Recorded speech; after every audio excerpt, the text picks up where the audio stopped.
The Urbanist is brought to you in association with the Department of Culture and Tourism, Abu Dhabi.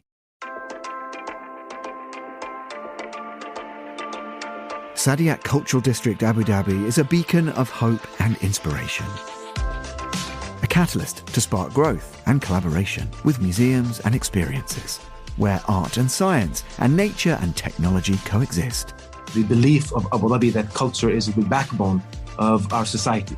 Stay tuned for a special episode of the show, in which you can hear His Excellency Mohammed Khalifa Al Mubarak explain exactly why and how Saadiyat Cultural District Abu Dhabi is the perfect place to collaborate, create and innovate. Saadiyat Cultural District Abu Dhabi, proud partner of The Urbanist on Monocle Radio.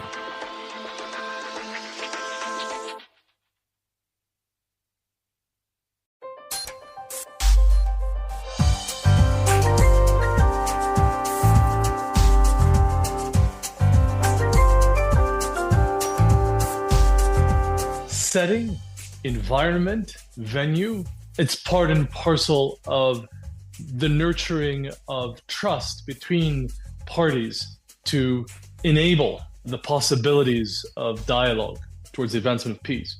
The strength comes not from the building that we're in, not from the power that we're exercising. It comes from the sense of fairness, the logic, the justification, the empathy, the feeling of rightness in what we do. And these are all themes that we found the architecture supports and reinforces.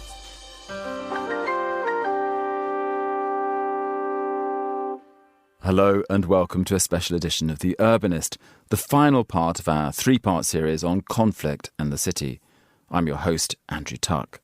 Throughout centuries, war and violence have shaped our cities, from activism and active fighting to the aftermath of such events.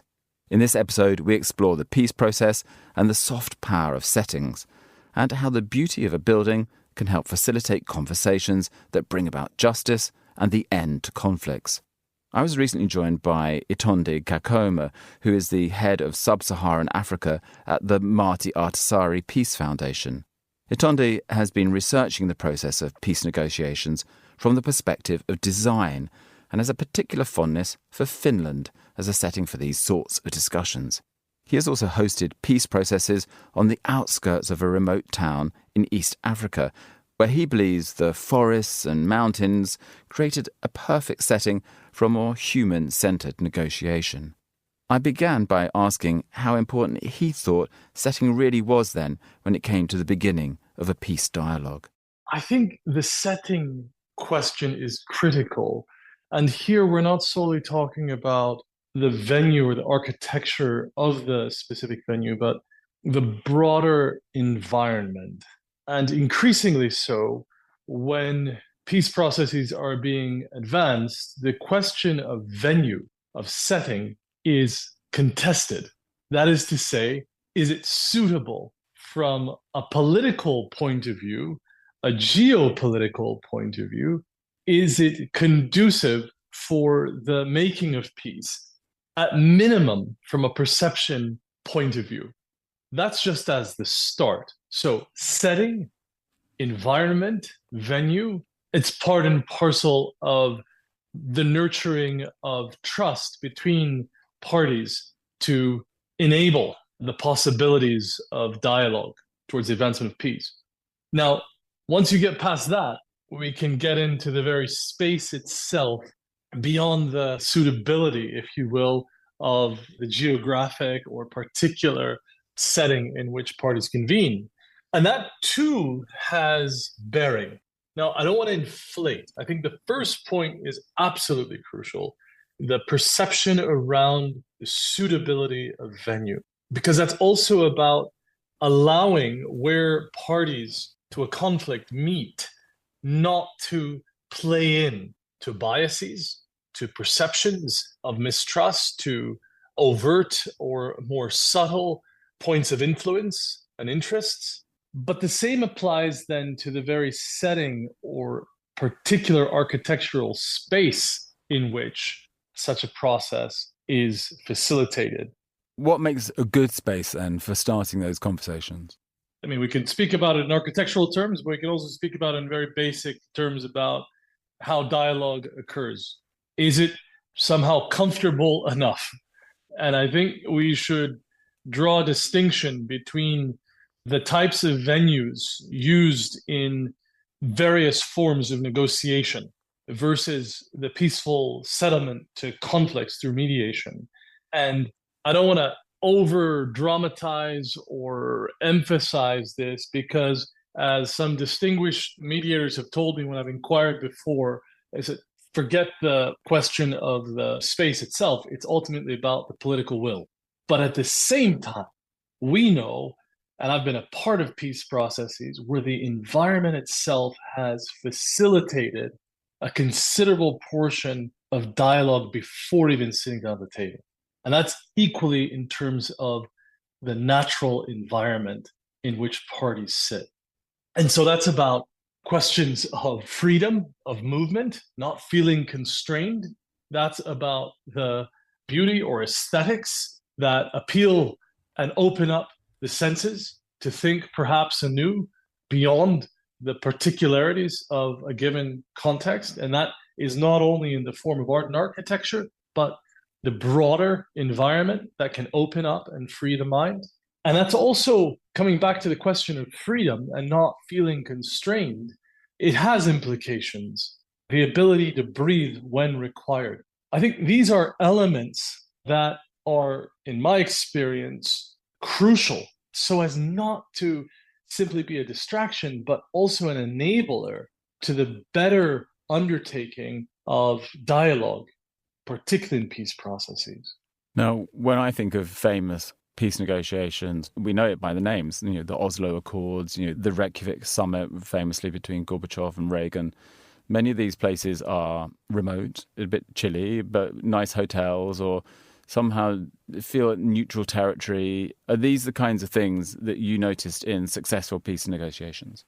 Absolutely. And I think what you touch on in those particular locations, and Oslo-like venues in Switzerland, including Geneva, stand out.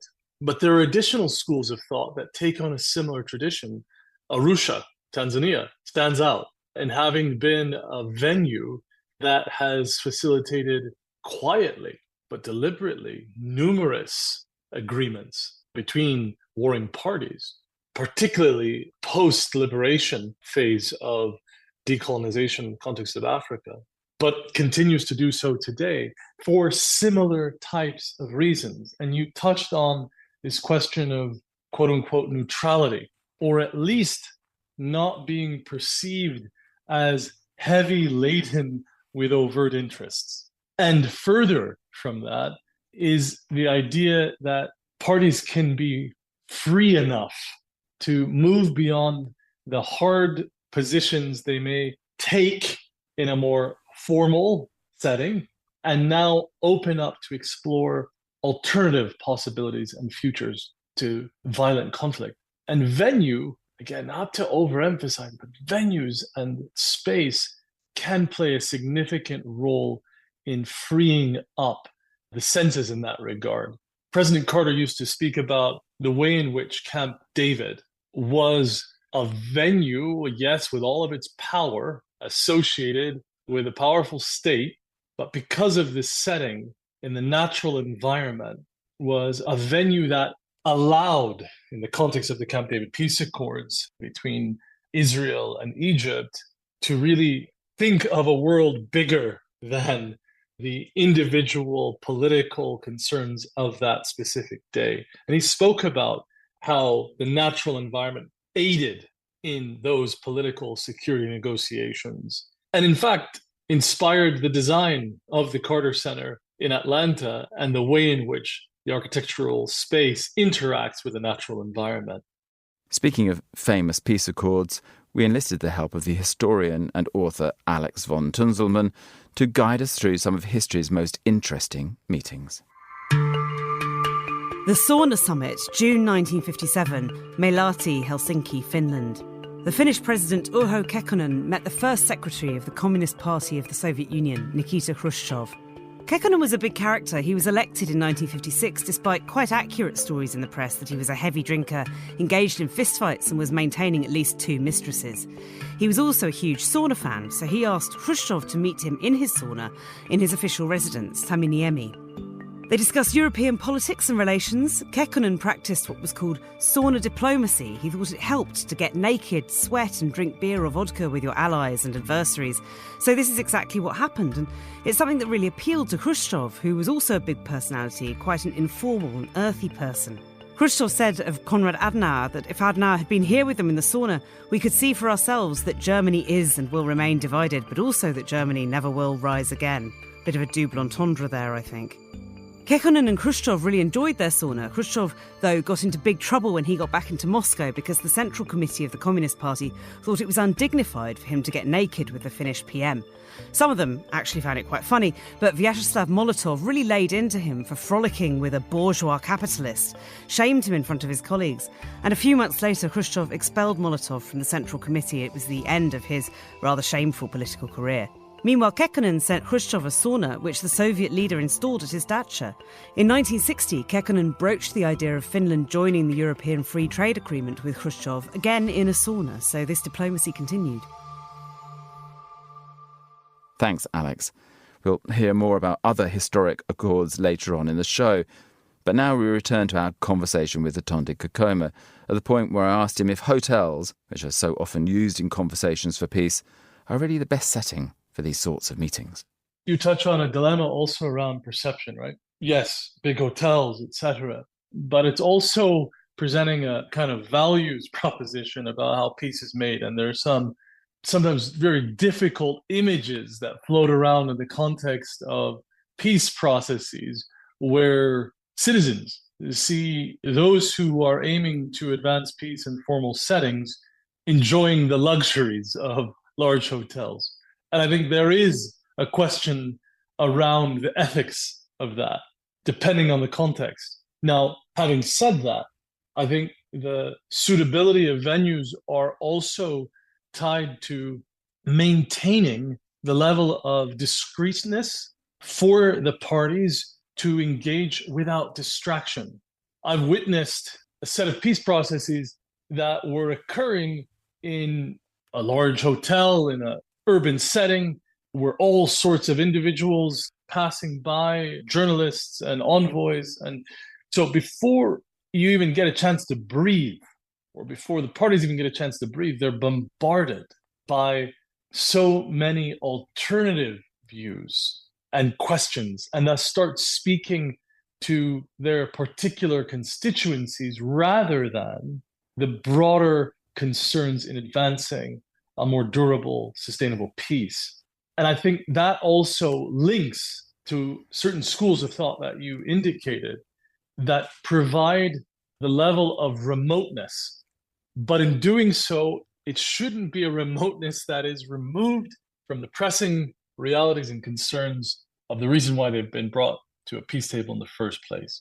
On the Finnish example, I know that you felt there were some good possibilities in Finland. You know, the architecture worked in the favour of peace talks, and perhaps you can explain that a little bit. And also the interior design. Is that because it's felt that a nice Alvar Aalto building or some nice furniture from Finland is a little bit more, again, democratic, a bit neutral, but inspiring, back to nature? What made you think that Finland was actually a good venue for these conversations? Thank you for this. You're bringing me back to earlier inspirations. And I think there is a tradition, the pragmatism and playfulness and attentiveness to light and nature in Finland, in broader Nordic settings, that lend themselves to more suitable environments, I can say, for the advancement of peace. Having said that, I think at the heart of it is also about the parties, conflict parties, feeling a level of sufficient trust that the agenda is not being imposed upon them. And there are certain architectural forms where you experience that freedom while entering into the space, not constrained by it or directed too much. And there is an interaction between this and how one enters into perhaps a spirit of openness to a peaceful settlement. And the extent to which such an environment can further inspire parties to advance peace, I think we need to draw upon it and learn from it. I think one of the more profound experiences I've had, we spent time and energy thinking through the right venue. And here we were in Arusha, and parties who were involved in an ongoing, active, widespread armed conflict arrived. They all have their separate rooms. There's the formal joint committee rooms. And then over time, because they had been accustomed to the formal negotiation setting in one of these large hotels in the middle of the city, over a very short period, we see them utilizing the natural environment and interacting in ways that we couldn't have predicted. And ultimately going back to some fundamental basic things around what humans seek in terms of shelter and protection. That is gathering under a tree and engaging in dialogue. And I asked a quite prominent Finnish architect, I shared with him this anecdote, and he said, well, you just got to the heart of it. You got to the heart of what good architectural forms do in terms of providing that safety and ability to look forward, as in under an acacia tree out on a plain, and not feel constrained. And the way in which there was a natural utilization in an unpredictable way of that environment was really an inspiration for me to take more seriously the way in which you have a co-facilitation through architectural and broader environmental forms. My thanks to Itonde Kokoma for joining me here on The Urbanist. We check back in with Alex von Tunzelmann now for another snapshot of peace proceedings throughout history, this time in isolated Iceland. The Reykjavik Summit, 11th and 12th of October 1986, Reykjavik, Iceland. President of the United States Ronald Reagan met Soviet Union General Secretary Mikhail Gorbachev. They'd met the year before for the first time in Geneva. They met at Herfthi, a prefabricated house in Iceland that at various times had been the French consul's residence and the British embassy, as well as the home of the poet Einar Benediktsson. It was owned by the Icelandic government since 1958. Reagan wanted to discuss a range of Cold War issues, including human rights, the emigration of Soviet Jews and the Soviet invasion of Afghanistan. Gorbachev wanted to talk only about arms control and a ban on all ballistic weapons. The Soviets were unhappy about the American Strategic Defense Initiative, nicknamed Star Wars, an outer space nuclear defense system. At first, the summit was seen as something of a failure because neither party achieved their immediate goals. The British Prime Minister Margaret Thatcher was horrified by it because she thought Reagan might give up nuclear weapons and she felt those were key to peace in Europe. George Shultz, Reagan's Secretary of State, remembered Thatcher flew to Washington to meet him and literally attacked him in the British embassy. She got out the huge handbag she always used to carry and started thumping him with it, shouting, "George, what did you think you were doing over there? You were supposed to be the smart one in the room. What were you doing?" But actually, in the longer view, this summit's often been seen as the beginning of the end of the Cold War. It made for a closer, warmer relationship between Reagan and Gorbachev, kept them talking, ultimately resulted in the Intermediate Nuclear Forces Treaty of 1987, which really was a significant step. Finally today, we shift our focus slightly to spaces for justice. South Africa's Constitutional Court is a purpose-built structure born out of the country's first democratic constitution in 1994 and constructed following the decades-long period of racial segregation in the country known as apartheid. So how do you even begin to plan a space with such historic political, cultural and social significance? Monocle's Carlotta Rebello was joined recently by Justice Albie Sachs, a justice of South Africa's Constitutional Court from 1994 to 2009, and an instrumental part of the design process for the current building. He began by taking us through the feeling he would have when he would arrive at work every day to such a symbolic place. I'm going to locate the location, not just in our history and not just in architectural imagination, but in the whole story of spatial apartheid in South Africa. And I'm going to present it to you in an extremely subjective way. In the story I'm telling you, I'm Justice Albie Sachs. I'm going to work and I'm feeling a sense of lightness and elation. And I can't quite understand why I'm feeling so happy. I enjoy my work. It's something to do with the place and the space that I'm going to. Part of it is the location of our Constitutional Court building. We put up that building in the middle of hell, on a hill that had been the site of the old Fort Prison in Johannesburg.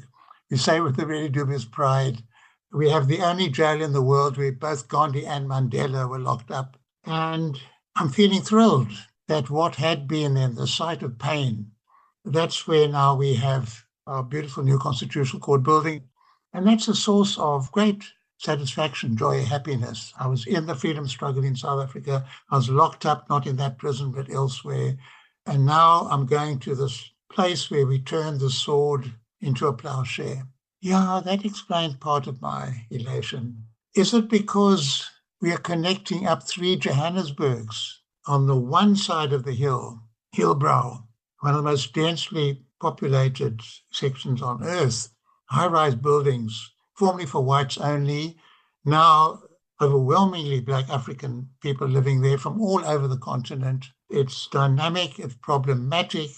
And then you just go around the corner a little bit to the north, the beautiful northern suburbs, jacaranda trees, lovely purple blossoms, not a poor person in sight. Go around a little bit more, and it's bureaucratic Braamfontein, the big civic, ultra-modernist buildings. Yes, that's also a source of great satisfaction. Then I'm thinking maybe it's the character of the building itself, justice under a tree. The idea was traditionally in African society, disputes were settled under the tree. Everybody could see walking past. People could join in. It was very patriarchal, sadly, as justice was throughout the world. And it's now rooting our modern Bill of Rights in the deep culture of community participation of African society. And I'm thinking, sure, that's very profound. And it's in the style of the building, the character of the building. It's in the integrated artworks. It's into the use of local materials and the very design and feel of the building. You can see in from out from in. It's the use of passive cooling. Sure, these are things that make me feel very special. But then I realize there's something more than that. Wherever I go in South Africa today, 30 years after democracy, I still feel I'm in a white space or black space. And now I drive in to Constitution Hill, to the basement of the Constitutional Court. And I realize for the first time in my life, I'm entering a space that's just South Africa. The character of the building, the people who put it up, the way we function inside, how we took decisions, it doesn't have the imprint of white South Africans or black South Africans or progressive whites or reactionary whites or progressive black. It's just got that South African feel. And it's a source of immense elation to me that I can feel I'm just Albie going to work at a wonderful place and space of work. Now, this idea of openness and transparency is a trademark of the building, wanting to be inviting to all. How was this particular design decided? And talk to us about the architectural competition process. You know, the processes of, first of all, selecting the place. We didn't have a building for the Constitutional Court, so we had temporary accommodation. And the great advantage of starting from zero is you can invent yourself. Normally, if you take over an old building of justice, if you have any images at all, there'll be pictures of dead white male judges. Now, one day I'm going to be a dead white male judge, so there's nothing wrong with that. But that simple thing of the pictures up on the wall is grotesque because it's saying only whites mattered and only men mattered. It's anti-constitutional in itself. And sometimes the more banal and trivial the little symbols of power are, the more harsh they are because they seem so normal and natural and not obvious. So we could avoid that. And we decided, first of all, on the site. It was then the decommissioned old Fort Prison that had held thousands and thousands of prisoners. And we felt that was such a strong site to have our new court building, the never again principle of justice of a constitution, represented in the prison, the solitary confinement cells of the past. They're still there. You walk past them on your way to court, but you're not trapped in the past. So it's the negative energy become positive despair, humiliation, harshness into hope. Side by side with the building, side by side, as architects like to say, talking to each other in a way that moves things forward. Then we had an architect named Jack Barnett, who'd been very active in the struggle, and he was our go-to left-wing architect. And I said, Jack, what should we do about our new building? And he said, have a competition. If you don't have a competition, Public Works will put up a building and it will be a very mediocre building. If you want something fresh, special, he said, have a competition. I was on what was called the Decor Committee of the Constitutional Court. The Decor then became architecture, new building, site of the building. The brief was very, very important. What kind of building did we want? And we didn't want a copy of a North American building. We didn't want a copy of a building in London. We wanted a building that chimed in well with our new democracy and constitution we'd fought hard for. And we didn't want it to be an ornate building. And we didn't want a building that represented power. We wanted a building that represented restraint on power. So the description in the brief was very, very important. Then the constitution of the jury was important. We decided to have the representative of the architecture and building profession. I consulted SOBTACU, which are the technical people working with architects, overwhelmingly black. And in the end, they chose Willie Mayer, a very distinguished, happened to be white man. We had another white man from the Heritage Foundation. We had another white man, me, representing the judges. We had somebody from the Department of Public Works, another white man. Then we decided the mayor of Johannesburg should be on the jury. Isaac Mokhasi was his name. And then we had Tenji Mtensu. She said, why did you ask me to be on the jury? I know nothing about buildings. You saw there were only men. And she was absolutely right. We were ashamed that it was only men. She actually became the most powerful member of the jury. Straight away she got involved and she said, I'm my mother. Her mother took in washing from white families to save and save and save to send her daughter to school and university. My mother is terrified of modern buildings. I want a building that's smiling, that says, Mama, you're welcome. And then she said, that's the one I wanted. And she pointed to the design. And that showed justice under a tree. That's the one I want. I like the philosophy. I like their design.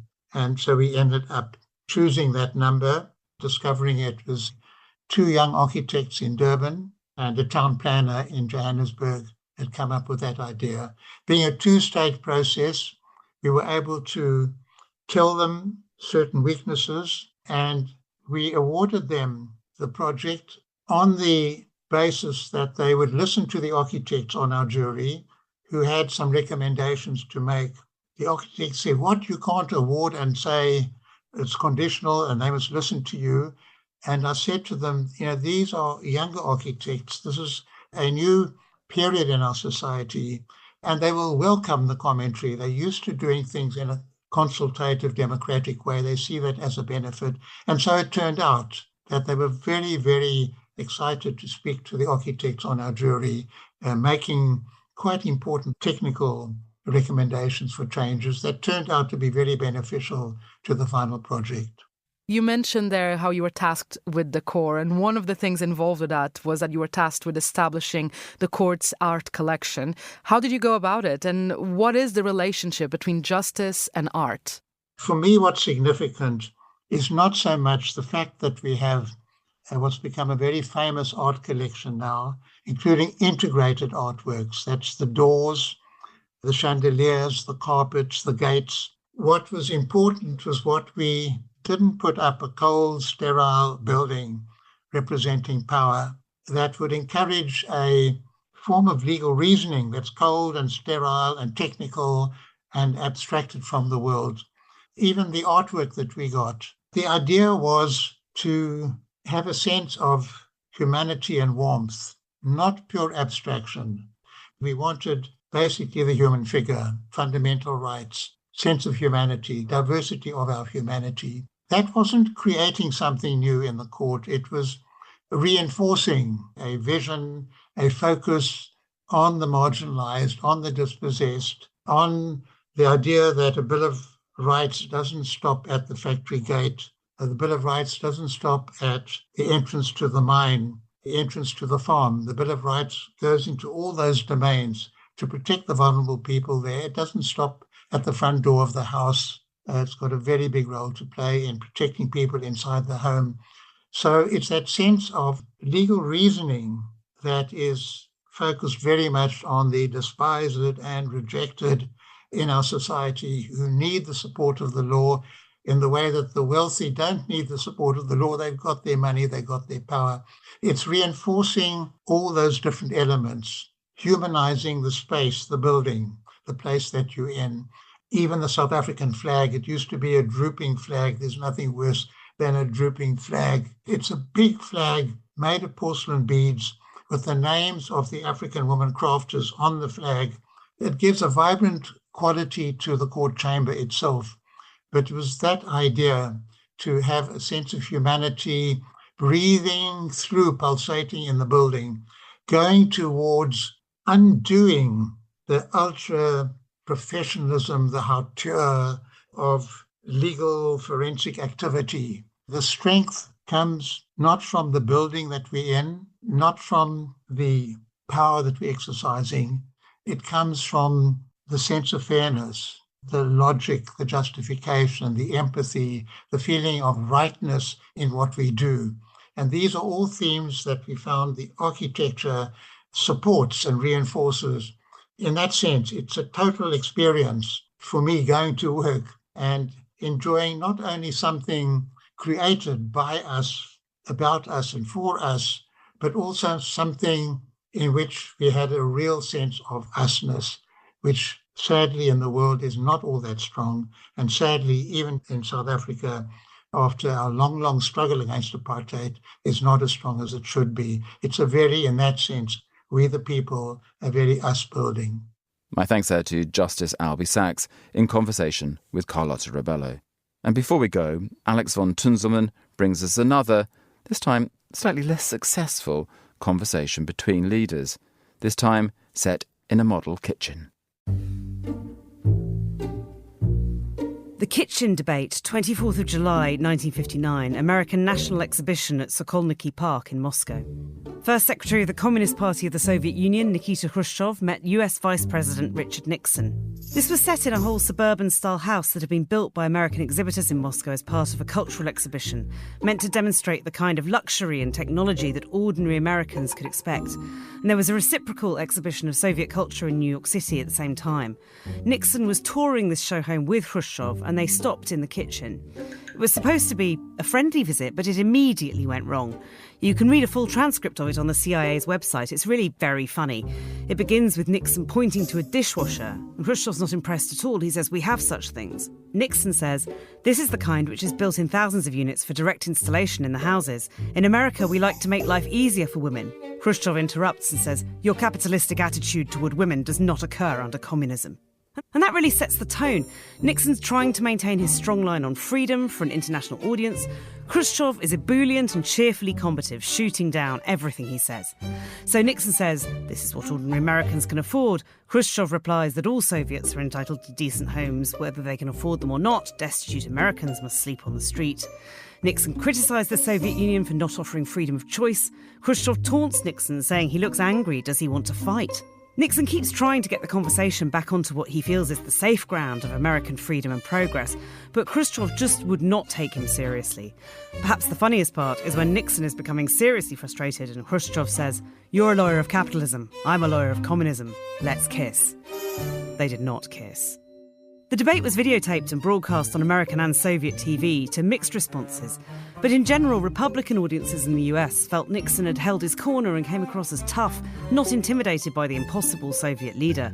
The kitchen debate greatly strengthened Nixon's standing in his own party and contributed to him becoming its presidential candidate in 1961. But Khrushchev joked that he voted for John F. Kennedy.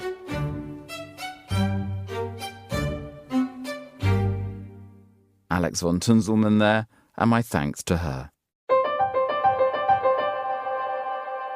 And that's all for this final episode in our Cities in Conflict series here on The Urbanist.